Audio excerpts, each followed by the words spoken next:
Tashdile, and welcome to In Conversation with Tibet TV. This is Sakina Bhatt. Today I am glad to introduce you to a coordinator of Tibet Mx, a Tibet Support Group in Mexico.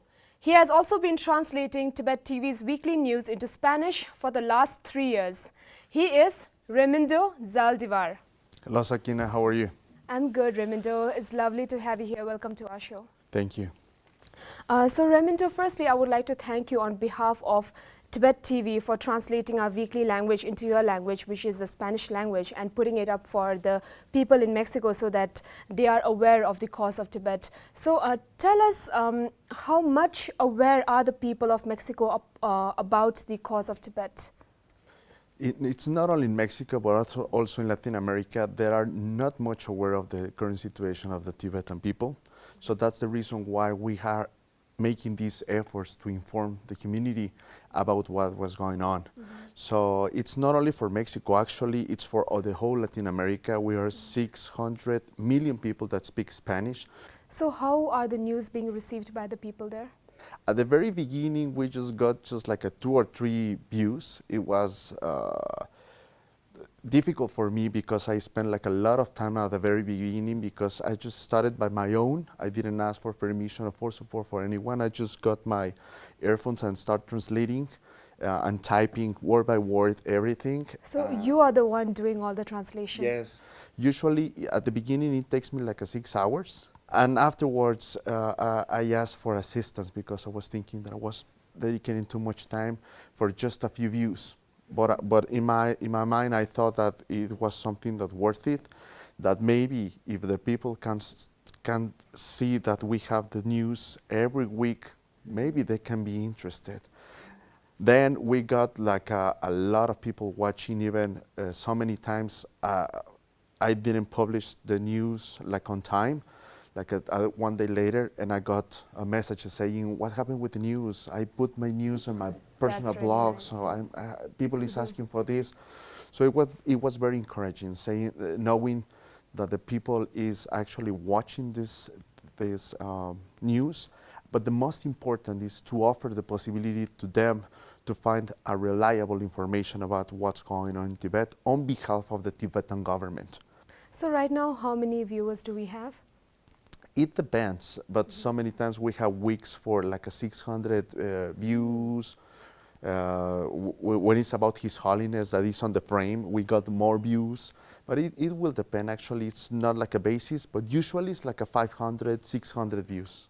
That is a very good improvement, actually. From 3 or 2 views, you come up to 600 views. Yes, and I know that it sounds like a very little, but in my opinion, it's worth it. But the most important thing is actually that we inform 600 people about the current situation of Tibet. 600 persons receive information about the Tibetan government. So that's the most important thing.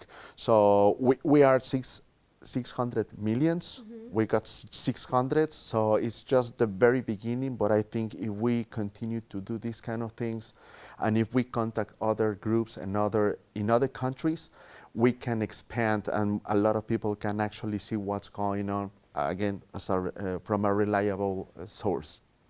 Thank you, Raymundo. We really appreciate your effort that you put into this news. No problem. It's my pleasure. You are also associated with the Tibet Support Group in Mexico, which is called the Tibet Mx. So tell us a little bit about this association, like what kind of activities do you hold? Tibet Mx was founded in Mexico City in 2008. The name of the group at that time was Pensando en Tibet, which is Thinking in Tibet. That was the very first name. 3 years later, they changed the name into Tibet Mx. And what we do is to inform the people about the current situation in Tibet. That's into the grassroots effort. That's what we're trying to do, actually. We do also cultural activities, like movie screenings. And I also believe that the volunteers who work for this association, they don't get paid. They are doing everything voluntarily. And what is so impressive is that most of the members in this association are Mexican themselves, who are actually doing all this for the cause of Tibet. So how are they feeling, and what is the strength of the members in this association? There is no Tibetan community in Mexico. We just have one Tibetan, which is like the friend of all of us, because he is the only one. But what we do usually is to these activities that the most of the time we pay from our own pockets. These guys, what they feel about the cause is that they are doing the right thing. So many times it's exhaustive. For example, on November the 2nd every year, we do this Dia del Muerto, Day of the Dead altar outside the Secretary of Foreign Affairs in Mexico City. And usually every year we dedicate this ofrenda to a specific person. Like for example, last year was the Himalayas, and the year before was Tenzin Delek Rinpoche. This year we made it to Palden Gyatso. He passed away recently. How did you get inspired to champion the cause of Tibet? It was very funny. I just was walking by and I saw something about Tibet, and it was like a Tibet. I doesn't even knew that it was a country. So I just watched this Pensando in Tibet group. So I was not a founder, but I saw one of their activities and I really feel it deep inside myself, like it was happening to me. So I started engaging on this. So many times we have these activities, we're just a few. The Mexico City is very, very big. So we have to be in different points to get the most of the people. So we are just one with a flag on your hand, pamphlets on the other, and a camera saying, can I give you this information? Can I take your picture with a flag? Just by your own. And a lot of people just watch you and maybe they think that what this guy is doing.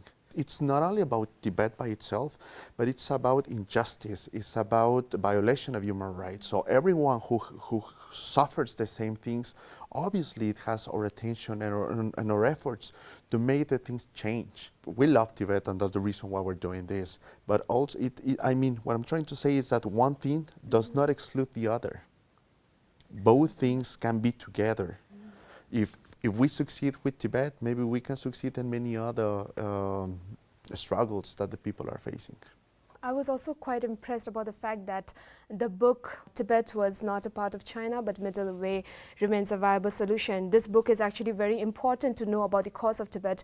And your association actually translated this book into your language, which is a Spanish language, and then distributed several volumes of this book to one of the most biggest libraries in the world, which is called the Vasconcelos Library in Mexico City. So tell us, why did you find this so important? What is the significance of this? We translate this book because once I was in this library, I had this curiosity to know what kind of information it has about Tibet, and I type on the computer and I found out like many books, and I was really impressed that knowing that they have many books about Tibet. When I actually went to take off the books, I realized that 90% of these books were donated by the Chinese embassy. Okay, obviously the information that they put in the hands of the people was basically that Tibet is like Disneyland, that everyone is happy, that everything is just perfect, and I knew the truth. So what I thought is that we need to provide, again, reliable information to the persons. Because if they don't know anything, they can go into this and they can think that Tibet is just fine. Yeah. And that's not the truth. So when we got these books, we delivered to many of the visitors that we had at the time because of the occasion of the Sikyong. And also we went to several universities accompanying the Sikyong. And we handle these books also, and also the PDF version of this in Spanish. Then we went to the library to get these books. So when the people type, they will find out another kind of information. They can compare. They can see that this is not about what China is saying, but there are many other scholars that say it's different, and the CTA that has their own point of view. And I think it's very important to the people to know that at least they can have this question, like they can take a look on both. And I think also at the same time, once we donate these books, it becomes property of the Mexican people. So this is quite significant, because these books were signed actually by the Sikyong. So when I donated them, I told them this is signed by the current president of the CTA. So please keep them in good conditions, because this book is going to make history someday. Can you tell us like how difficult it is to raise your voice in favor of the Tibetans in Mexico? Like, do you face any challenges? At the very beginning, we didn't. It was not that difficult. We just went to many places. But then, like since 3 or 4 years ago, we start feeling the surveillance of the embassy. So many times, Chinese embassy? yeah, the Chinese embassy. We're having like so many times we have like meetings, and we saw Chinese people walking around. And you know, Mexico City is not like a city that we have like a very big Chinese community. So once we're seated, we saw them walking by, or if we are making these demonstrations on the street, usually they walk and taking pictures, and they make sure that you know that they are taking your picture. So what we do is that we take pictures back, so they can know that we know that they are taking us pictures. And for the demonstrations that we do, the protests that we do annually in the Chinese embassy on March 10, usually they go to the roof of the building wearing these bulletproof vests and these helmets, like they were in war. I would say, like, come on, we're not going to invade you. We're not just like you. So it's usually with the Chinese that we're not having this confrontation, but we know that we're having their surveillance. They're keeping an eye on us. We absolutely know. We are pretty sure about this. But the people react very, very, very enthusiastically on this, because, as I said, they don't know anything about this. So once you handle this information, they start asking questions, and they ask, well, what can we do? Do you have like a place where we can go to visit you? Is there some other source of reliable information that we can get? So now, because we have this books, we print out all this classification and tell them, you can take out the book from the library. It's for free. You just can go and pick up the book, take a look, and then put it back, because it's available for anyone. So we're trying. So Mexican people are actually interested in the cause of Tibet. Yes, absolutely. They're really, because the Mexican people and the Mexican society has suffered a lot. We are facing really security challenges. So naturally, this compassionate way of thinking that they are suffering, to engage them immediately. So Raymundo, can you tell us about the campaign that the Tibet Mx undertook in an effort to ask Google to do a doodle on His Holiness the Dalai Lama's 80th birthday? Sure, that was an idea that occurs to us. We thought at the time, if His Holiness is gonna get 80th birthday, and Google makes a lot of doodles about many things, why can't we get one for His Holiness? So we started this campaign on change.org asking for this doodle, and we got an amazing response from the community. We start watching on the social media that many other groups from many other parts of the world, and many Tibetans from everywhere in the world, from Australia, Switzerland, the States, France, start sharing this. Even monasteries say, oh, they have this campaign, so we can have this Google doodle for His Holiness, and they start sharing this, and it was quite emotive, because everyone was so excited for the possibility of having this. But we didn't succeed. But And Google, why was that? Google responded, and they said, we do doodles just for people that is no longer alive. So the reason was not because Google feels oppressed by the Chinese authorities if they put a doodle of His Holiness.